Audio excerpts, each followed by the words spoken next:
Hello friends, இன்றைக்கி நாம் எங்கே போயிட்டுருக்கோம் அப்படின்னு பார்த்தீங்கன்னா, வனபத்ரகாளி அம்மன் கோயில்னு கோயம்புத்தூர் மேட்டுப்பாளையம் கிட்ட ஒரு கோயில் இருக்குது ஆக்சுவலாக.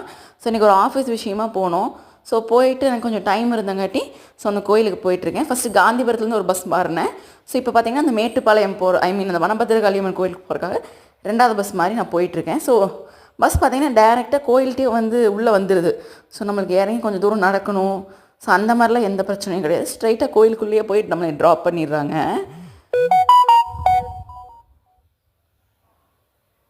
ஸோ கொஞ்சம் தூரம் உள்ளே நடந்து போனீங்கன்னா ஸோ இந்த மாதிரி சிலை இருக்குது. ஸோ அதுக்கு பக்கத்தில் பார்த்தீங்கன்னா சாமி இப்போ தான் ரெனோவேட் பண்ணிகிட்ருக்காங்க, கட்டிகிட்ருக்காங்க கோபுரம்லாம். ஸோ அது போனீங்கனாலே நீங்கள் பார்க்கலாம். ஸோ நான் சாமி கும்பிட்டு பார்த்தீங்கன்னா அன்னதானம் இருக்குதுன்னு சொன்னாங்க. ஸோ டியூஸ்டேவும் ஃப்ரைடேவும் உங்களுக்கு பார்த்தீங்கன்னா 200 டோக்கன்ஸ் அப்படின்னு அங்கே இருக்கவங்க சொன்னாங்க.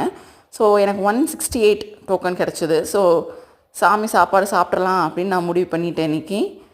ஸோ 168, அதுக்கு மேலே இது 200 தான். அதுக்கு மேலே இருக்கவங்க நாட் அலோடு. ஸோ அதுக்கேற்ற மாதிரி தான் அவங்களுமே குக் பண்ணுறாங்க.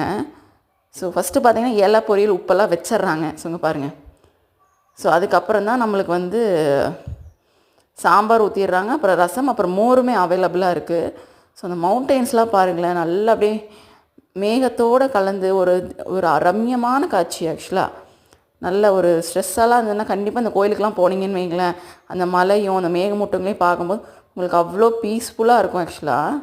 ஸோ கண்டிப்பாக டைம் கிடச்சுன்னா போய் மஸ்ட் விசிட் பண்ணிவிட்டு வாங்க.